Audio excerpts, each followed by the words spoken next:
ಸಾಕ್ಷಿಗೆ ಮದುವೆ ಆಗಿ 5 ವರ್ಷ ಕಳೆದಿರತ್ತೆ. ಅವಳಿಗೆ ಪುಟ್ಟ ಮಗ ಕೂಡ ಇರ್ತಾನೆ. ಸಾಕ್ಷಿ ಎಷ್ಟೇ ಒಳ್ಳೆ ಹುಡುಗಿಯಾಗಿದ್ರು ಕೂಡ ಅತ್ತೆ ಲಲಿತನಿಗೆ ಸೊಸೆ ಅಂದರೆ ಸ್ವಲ್ಪನೂ ಆಗ್ತಾ ಇರಲ್ಲ. ಮನೆ ಕೆಲಸಕ್ಕೆ ಸೊಸೆ ಬೇಕು, ಆದರೆ ಲೆಕ್ಕ ಪತ್ರ ವ್ಯವಹಾರ ಈ ಥರ ಯಾವುದಕ್ಕೂ ಅವಳು ಮುಖ್ಯ ಆಗಿರೋಳು ಅಂತ ಹೇಳ್ತಾನೆ ಇರೋದಿಲ್ಲ. ಇದು ಸಾಕ್ಷಿ ಬದುಕು ಮಾತ್ರ ಅಲ್ಲ, ಆಲ್ಮೋಸ್ಟ್ ಎಲ್ಲ ಹೆಣ್ಮಕ್ಳ ಜೀವನದಲ್ಲೂ ಹೀಗೆ.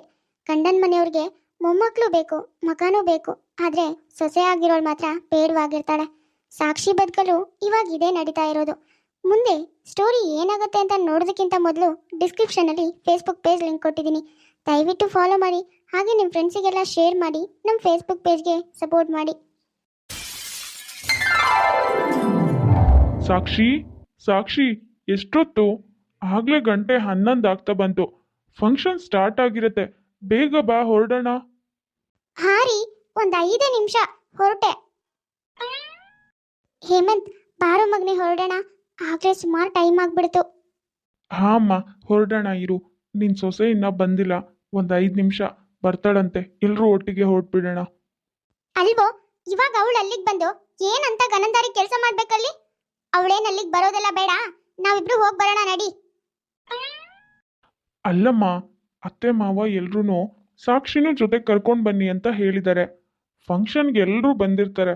ಇವಾಗ ನಾವು ಅವಳನ್ನ ಇಲ್ಲೇ ಬಿಟ್ಟು ಹೋದ್ರೆ ಎಲ್ಲರೂ ಕೇಳಲ್ವಾ, ಹೆಂಡತಿ ಬಂದಿಲ್ವಾ, ಸೊಸೆ ಬಂದಿಲ್ವಾ ಅಂತ? ಅಯ್ಯೋ, ಸಾಕು, ಸುಮ್ಮನೆ ಇರ್ತೀಯೇನೋ? ಮದ್ವೆ ಇರೋದು ನನ್ನ ಅಣ್ಣನ ಮಗಳದ್ದು. ನಾನು ಹೋಗಿಲ್ಲ ಅಂದ್ರೆ ಎಲ್ಲರೂ ಕೇಳ್ತಾರೆ, ಸೋದರತೆ ಬಂದಿಲ್ವಾ, ಸೋದರತೆ ಬಂದಿಲ್ವಾ ಅಂತ. ಆದ್ರೆ ನಿನ್ನ ಹೆಂಡತಿ ಬಂದಿಲ್ಲ ಅಂದ್ರೆ ಏನಲ್ಲಿ ದೇಶ ಏನ್ ಮುಳುಗೋಗಲ್ಲ. ನೀನ್ ಸುಮ್ಮನೆ ನಡಿ, ಹೋಗೋಣ. ಸರಿ, ಹಾಗಾದ್ರೆ ನಾನು ನಿನ್ನ ಬಿಟ್ಟು ವಾಪಸ್ ಬರ್ತೀನಿ. ಪಾಪ ಮನೇಲಿ ಇವಳೊಬ್ಬಳೇ ಇರ್ತಾಳಲ್ಲ. ಇದೇನೋ ಹೀಗೆ ಹೇಳ್ತಿದ್ಯಾ? ನಿನ್ ಸೋದರ ಮಾವನ್ ಮಗಳ ಮದ್ವೆ, ನೀನೇ ಇಲ್ಲ ಅಂದ್ರೆ ಎಲ್ರೂ ಆಡ್ಕೊಳ್ಳಲ್ಲೇನೋ? ನಡಿ ಸುಮ್ಮನೆ ನೀನು. ಅಲ್ಲಮ್ಮ, ನನ್ನ ಮಾತು ಕೇಳು, ಪಾಪ ಅವಳು. ರೀ, ಪರವಾಗಿಲ್ಲ, ಅತ್ತೆ ಹೇಳೋದು ಸರಿ ಇದೆ. ಹೇಗೂ ಅವ್ರ ಅಣ್ಣನ ಮಗಳ ಫಂಕ್ಷನ್ ಅಲ್ವಾ, ಅವ್ರು ಹೋಗಿಲ್ಲ ಅಂದ್ರೆ ಎಲ್ರೂ ಕೇಳ್ತಾರೆ. ನಾನು ಬಂದಿಲ್ಲ ಅಂದ್ರೆ ಯಾರು ಏನು ಹೇಳೋದಿಲ್ಲ. ನೀವಿಬ್ರು ಹೋಗಿ ಬನ್ನಿ, ನಾನು ಮನೇಲೇ ಇರ್ತೀನಿ. ಅಮ್ಮ ಅಮ್ಮ, ಅಜ್ಜಿ ಜೊತೆಗೆ ನಾನು ಹೋಗ್ತೀನಿ ಮದುವೆ ಮನೆಗೆ. ಬೇಡ ಮಗನೆ, ಅಲ್ಲಿ ನಿನ್ಗೇನು ಕೆಲಸ? ಅವರಿಬ್ರು ಹೋಗಿ ಬರ್ಲಿ, ನಾವಿಬ್ರು ಮನೇಲೇ ಇರೋಣ, ಆಯ್ತಾ? ಅಯ್ಯೋ, ನಂಗಿರೋನೇ ಒಬ್ಬ ಮೊಮ್ಮಗ, ಅವನನ್ನು ಕರ್ಕೊಂಡು ಹೋಗಿಲ್ಲ ಅಂದ್ರೆ ಎಲ್ರೂ ಕೇಳ್ತಾರೆ, ಎಲ್ಲಿ ನಿಮ್ಮ ಮೊಮ್ಮಗನ್ ಕರ್ಕೊಂಡು ಬಂದಿಲ್ವಾ ಅಂತ. ನನ್ನ ಮೊಮ್ಮಗನ ನನ್ನ ಜೊತೆ ಕಳ್ಸು, ನೀನೊಬ್ಳು ಮನೇಲಿರು ಸಾಕು. ಏನಮ್ಮ ನೀನು? ಅಲ್ಲ, ನಾನು ನಿನ್ನ ಜೊತೆಗೆ ಬರಬೇಕು ಅಂತೀಯ, ಮೊಮ್ಮಗನೂ ಬರಬೇಕು ಅಂತೀಯ, ಆದ್ರೆ ಸಾಕ್ಷಿ ಮಾತ್ರ ಬರ್ದೇ ಇದ್ರೂ ಏನು ತೊಂದರೆ ಇಲ್ಲ ಅಂತೀಯ. ನಿನಗದೆಲ್ಲ ಗೊತ್ತಾಗಲ್ಲ, ಸುಮ್ಮನೆ ನಡಿಯೋ, ಟೈಮ್ ಆಯ್ತು. ರೀ, ಇವಾಗಲೇ ಟೈಮ್ ಆಗಿದೆ, ಸುಮ್ಮನೆ ಅದನ್ನೇ ಚರ್ಚೆ ಮಾಡ್ತಾ ಇಲ್ಲೇ ನಿಂತ್ಕೋಬೇಡಿ, ನೀವಿನ್ ಹೊರಡಿ. ಲಲಿತಾ ಯಾವಾಗಲೂ ಹೀಗೆ, ಮೊಮ್ಮಗ ಬೇಕು, ಮಗ ಬೇಕು, ಅವರಿಬ್ರು ತನ್ನವರು. ಆದ್ರೆ ಸೊಸೆ ಆಟಕ್ಕುಂಟು ಲೆಕ್ಕಕ್ಕಿಲ್ಲದೆ ಇರೋ ಹಾಗೆ ಅಡಿಗೆ ಮನೆಗೆ ಮಾತ್ರ ಸೀಮಿತ ಮಾಡಿರ್ತಾಳೆ. ಇದರಿಂದ ಸಾಕ್ಷಿ ಮನಸ್ಸಿಗೆ ತುಂಬಾನೇ ನೋವಾಗ್ತಾ ಇರತ್ತೆ. ಆದ್ರೆ ಆ ನೋವನ್ನ ಮನಸ್ಸಲ್ಲೇ ಇಟ್ಕೊಂಡು ಗಂಡನೆದುರಿಗೆ ಖುಷಿ ಖುಷಿಯಾಗಿರೋ ಥರ ನಾಟಕ ಮಾಡ್ತಾ ಇರ್ತಾಳೆ. ಹೀಗೇನೆ ಒಂದು ಸ್ವಲ್ಪ ದಿನ ಕಳೆಯುತ್ತೆ. ಒಂದಿನ ಲಲಿತನ್ ಫ್ರೆಂಡ್ ಲಲಿತನ್ ನೋಡೋದಕ್ಕೆ ಅಂತ ಮನೆಗೆ ಬಂದಿರ್ತಾಳೆ. ಲಲಿತಾ, ಹೇಗಿದೆಯೇ? ಎಷ್ಟು ವರ್ಷ ಆಗಿತ್ತು ನಿನ್ನ ನೋಡ್ದೇನೆ? ಅಂತೂ ನೋಡು, ಇವತ್ತು ನಿಮ್ಮ ಮನೆಗೆ ಬರೋ ಹಾಗಾಯ್ತು ನೋಡು. ಹೌದು ಕಣೆ, ನಾನು ಎಷ್ಟು ಸಾರಿ ಮನೆಗೆ ಕರೆದ್ರೂ ನೀನೇ ಅಲ್ವೇನೆ ಬರೋದಕ್ಕೆ ರೆಡಿ ಇರಲಿಲ್ಲ. ಯಾವಾಗಲೂ ನೆಪ ಹೇಳ್ತಾನೆ ಇರ್ತಿದ್ದೆ. ಏನೋ ಇವತ್ತು ಬಂದ್ಯಲ್ಲ, ಅದೇ ಖುಷಿ ನೋಡು ನನಗೆ. ಲೇ ಕವಿತಾ, ಇವ್ನು ನನ್ನ ಮಗ ಕಣೆ, ಹೇಮಂತು. ಅವ್ನು ನನ್ನ ಮೊಮ್ಮಗ, ಒಬ್ಬನೇ ಒಬ್ಬ ಮುದ್ದಿನ ಮೊಮ್ಮಗ ಕಣೆ. ಓ ಹೌದೇನೆ, ನಿನ್ನ ಮಗನಿಗೆ ಮದುವೆ ಆಗಿ ಮೊಮ್ಮಗು ಬೇರೆ ಇದೆ. ನಿನ್ನ ಸೊಸೆ ಎಲ್ಲಿದ್ದಾಳೆ? ಕಾಣ್ತಾನೆ ಇಲ್ಲ. ಅವಳು ಇಲ್ಲೆಲ್ಲೋ ಇದ್ದಾಳೆ ಅನ್ಸುತ್ತೆ ಕಣೆ. ಹೇಗೂ ಕಾಫಿ ತಗೊಂಡು ಬರ್ತಾಳಲ್ಲ, ಅವಾಗ ಪರಿಚಯ ಮಾಡಿಸ್ತೀನಿ ಬಿಡು. ಛೇ, ಅಮ್ಮ ಯಾಕೆ ಹೀಗೆ ಮಾಡ್ತಾಳೆ? ಸಾಕ್ಷಿ ಒಳಗೆ ಇದ್ದಾಳೆ, ಕರೆದ್ಬಿಟ್ಟು ಪರಿಚಯ ಮಾಡಿಸ್ಕೊಟ್ರೆ ಏನಾಗುತ್ತೆ? ನನ್ನ ಎಷ್ಟು ಚೆನ್ನಾಗಿ ಪರಿಚಯ ಮಾಡಿಕೊಟ್ಲು, ಆದರೆ ಸೊಸೆನ ಪರಿಚಯ ಮಾಡಿಸು ಅಂತ ಅವರೇ ಕೇಳ್ತಾ ಇದ್ದಾರೆ. ಆದರೂ ಕೂಡ ಅಮ್ಮ ಅದು ಇದು ಅಂತ ಮಾತು ಮುಂದೆ ಹಾಕ್ತಿದ್ದಾಳೆ. ಅಮ್ಮ ಕರೀದೇ ಇದ್ರೆ ಏನಂತೆ, ಅವಳು ಪರಿಚಯ ಮಾಡಿಕೊಡ್ತಿದ್ರೆ ಏನಂತೆ, ನಾನೇ ಪರಿಚಯ ಮಾಡಿಕೊಡ್ತೀನಿ. ಸಾಕ್ಷಿ, ಸಾಕ್ಷಿ, ಎಲ್ಲಿದೆಯಾ? 1 ನಿಮಿಷ ಬಾ ಇಲ್ಲಿ. ಅಯ್ಯೋ ಛೇ, ಇವನಿಗೇನು ಬುದ್ಧಿ ಇಲ್ವಾ? ಅಲ್ಲ, ಅವಳು ಇಲ್ಲಿಗೆ ಏನಕ್ಕೆ ಕರೀತಿದ್ದಾನೆ?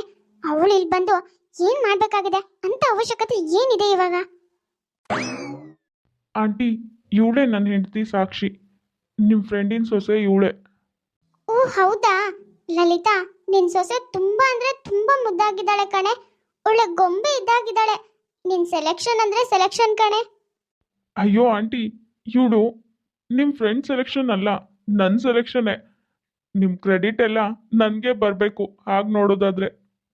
ಓ ಹೌದೇನೆ ಲಲಿತಾ, ನಿನ್ ಮಗ್ನಿಗೆ ಕೂಡ ನಿನ್ ಹಾಗೇನೆ ತುಂಬಾ ಒಳ್ಳೆ ಸೆಲೆಕ್ಷನ್ ಇದೆ ಕಣೆ. ಬಂದಿರೋ ಲಲಿತನ್ ಫ್ರೆಂಡ್ ಮಾತೆಲ್ಲ ಮುಗಿಸ್ಕೊಂಡು ಎಲ್ರನ್ನೂ ಮಾತಾಡ್ಸ್ಕೊಂಡು ವಾಪಸ್ ಹೋಗ್ತಾಳೆ.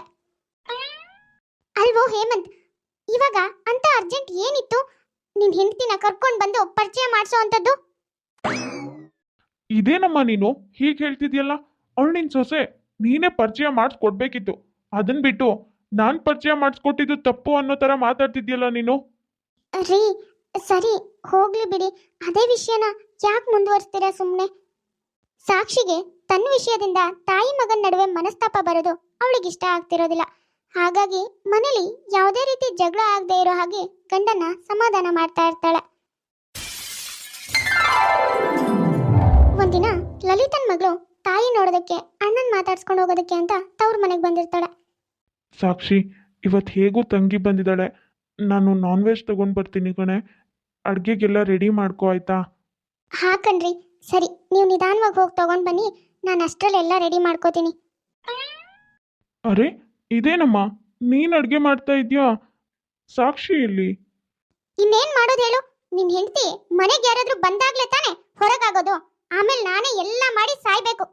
ಸರಿ, ಊಟಕ್ಕೆಲ್ಲ ರೆಡಿ ಆಗಿದೆ, ಬಾ ಊಟಕ್ಕೆ. ಅಮ್ಮ, ಸಾಕ್ಷಿಗೆ ಮೊದಲು ಊಟ ಹಾಕು. ಅವಳು ಊಟ ಆದಮೇಲೆ ನಾವೆಲ್ಲ ಒಟ್ಟಿಗೆ ಕುತ್ಕೊಂಡು ಊಟ ಮಾಡೋಣ. ಅಲ್ಲ, ಇವಾಗಂತ ಅವಸರ ಏನಾಗಿದೆ ಅವಳಿಗೆ ಊಟ ಹಾಕೋದಕ್ಕೆ? ಅವಳು ಆಮೇಲೆ ನಮ್ದೆಲ್ಲ ಊಟ ಆದ್ಮೇಲೆ ಊಟ ಮಾಡ್ತಾಳೆ.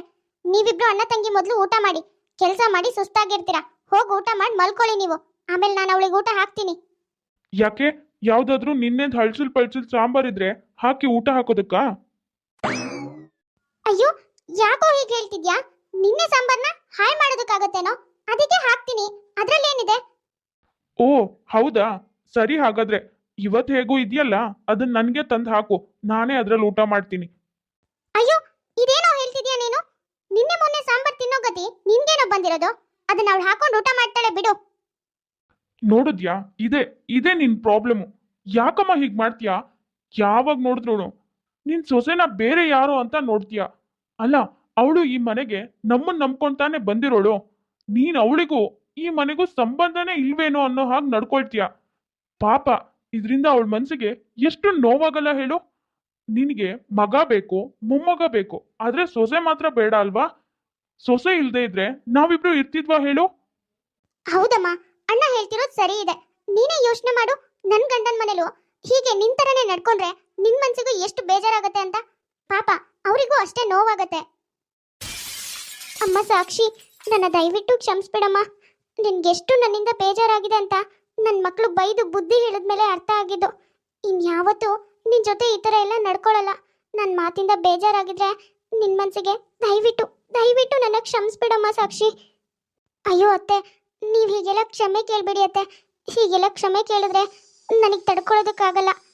ಏನೋ ನೀವು ನನಗಿಂತ ವಯಸ್ಸಲ್ಲಿ ದೊಡ್ಡವರು, ಒಂದೆರಡು ಮಾತು ಹೇಳಿದ್ದಕ್ಕೆ ನಾನೇನು ಬೇಜಾರು ಮಾಡ್ಕೊಳ್ಳಲ್ಲ ಅತ್ತೆ. ಹೀಗೆಲ್ಲ ಕ್ಷಮೆ ಕೇಳಬೇಡಿ. ಲಲಿತನಿಗೆ ಮಗ ಮತ್ತೆ ಮಗಳು ಇಬ್ರು ಹೇಳೋದು ಸರಿ ಅಂತಾನೆ ಅನ್ಸುತ್ತೆ. ತಾನಿಷ್ಟ ದಿನ ಏನು ತಪ್ಪು ಮಾಡ್ತಿದ್ದೆ ಅನ್ನೋದು ತುಂಬಾ ಚೆನ್ನಾಗಿ ಅರ್ಥ ಆಗುತ್ತೆ. ಹಾಗಾಗಿ ತನ್ನ ಸೊಸೆ ಹತ್ರ ಕ್ಷಮೆ ಕೇಳಿ ಹಿಂದೆ ಮಾಡಿರೋ ತಪ್ಪನ್ನ ಮುಂದೆ ಯಾವತ್ತೂ ಮಾಡೋದಿಲ್ಲ. ಅವಳನ್ನ ಬೇರೆಯವಳ ಹಾಗೆ ನೋಡೋದನ್ನ ಬಿಡ್ತಾಳೆ. ಕೆಲವರು ಅದು ಯಾಕೋ ಗೊತ್ತಿಲ್ಲ, ಮಗನಿಗೆ ಹೆಂಡತಿ ಬೇಕು ಅಂತ ಮದುವೆ ಮಾಡಿಸೋದೇ ಅವರು, ಆದ್ರೆ ಅವ್ರಿಗೆ ಮಾತ್ರ ಸೊಸೆನೇ ಬೇಡವೇನೋ ಅನ್ನೋ ಹಾಗೆ ನಡ್ಕೊಳ್ತಾ ಇರ್ತಾರೆ. ಸುಮಿತ್ರಾ ಅನ್ನೋರು ಕಮೆಂಟ್ ಮಾಡಿದ್ರು ಹಾಯ್ ಹೇಳಿ ಅಂತ. ಹಾಯ್ ಸುಮಿತ್ರಾ, ಹೇಗಿದ್ದೀರಾ? ಹಾಗೆ ಉಮಾ ಅನ್ನೋರು ಕಮೆಂಟ್ ಮಾಡಿದ್ರು hi Devaraj, hi Ganesh, hi Tejas. 3 ಜನಿಗೂ ಹಾಯ್ ಹೇಳೋದಕ್ಕೆ ಹೇಳಿದ್ರು. ಕವನ ಅನ್ನೋರು ಕಮೆಂಟ್ ಮಾಡಿದ್ರು ಪ್ರಸನ್ನ ಅನ್ನೋರ್ಗೆ ಹಾಯ್ ಹೇಳಿ ಅಂತ. ಹಾಯ್ ಪ್ರಸನ್ನ, ಹೇಗಿದ್ದೀರಾ? ನೋಡಿದ್ರಲ್ಲ ವೀಕ್ಷಕರೇ, ಇವತ್ತಿನ ನಮ್ಮ ವಿಡಿಯೋ ಸ್ವಲ್ಪನಾದ್ರೂ ಇಷ್ಟ ಆಗಿದ್ರೆ ಪ್ಲೀಸ್ ನಮ್ಮ ಚಾನಲ್ನ ಸಬ್ಸ್ಕ್ರೈಬ್ ಮಾಡ್ಕೊಳ್ಳಿ, ಲೈಕ್ ಮಾಡಿ, ಶೇರ್ ಮಾಡಿ, ಹಾಗೆ ಕಮೆಂಟ್ ಮಾಡಿ. ತುಂಬ ಜನ ಹಾಗೆ ವಿಡಿಯೋಸ್ ನೋಡ್ತಾ ಇದ್ರ. ಯಾರ್ಯಾರು ಹಾಗೆ ವಿಡಿಯೋಸ್ ನೋಡ್ತಾ ಇದ್ರು ದಯವಿಟ್ಟು ಸಬ್ಸ್ಕ್ರೈಬ್ ಮಾಡ್ಕೊಳ್ಳಿ. ಹಾಗೆ ಪಕ್ಕದಲ್ಲೇ ಇರೋ ಬೆಲ್ ಐಕಾನ್ನ ಕ್ಲಿಕ್ ಮಾಡಿ ಆಲ್ ಅನ್ನೋದನ್ನ ಸೆಲೆಕ್ಟ್ ಮಾಡಿ. ನೆಕ್ಸ್ಟ್ ನಾನು ಯಾವುದೇ ವಿಡಿಯೋ ಹಾಕಿದ್ರು ನೋಟಿಫಿಕೇಶನ್ ಬರುತ್ತೆ. ನೀವು ನೋಟಿಫಿಕೇಶನ್ ಮೂಲಕ ವಿಡಿಯೋನ ನೋಡ್ಬೋದು. ಸರಿ ವೀಕ್ಷಕರೇ, ನಾನಿನ್ನ ಹೊರಡ್ತೀನಿ. ನೆಕ್ಸ್ಟ್ ವಿಡಿಯೋದಲ್ಲಿ ಮತ್ತೆ ಸಿಗೋಣ.